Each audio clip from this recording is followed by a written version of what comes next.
Raise your hand if you've ever said yes to something and immediately felt a pit of regret in your stomach.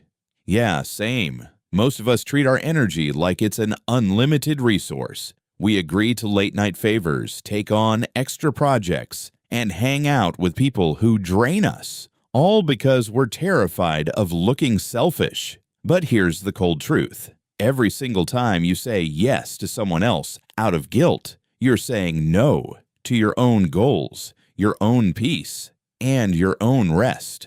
Protecting your boundary isn't a conflict. It's just basic self-preservation, and mastering the art of saying no is actually simpler than you think. First, drop the long explanations. The moment you offer a massive list of excuses, you give the other person room to negotiate. A simple, polite, "I don't have the bandwidth for this right now," is a complete sentence. Second, buy yourself time. Never say yes on the spot. Switch your default answer to, "Let me check my schedule and get back to you." That tiny buffer removes the social pressure and gives your brain space to decide calmly. Finally, realize that disappointing someone for 5 minutes is better than resenting them for 5 months. People-pleasing doesn't make you nice. It just makes you exhausted. Here's the thing. You don't owe everyone access to your limited time. Keep it simple.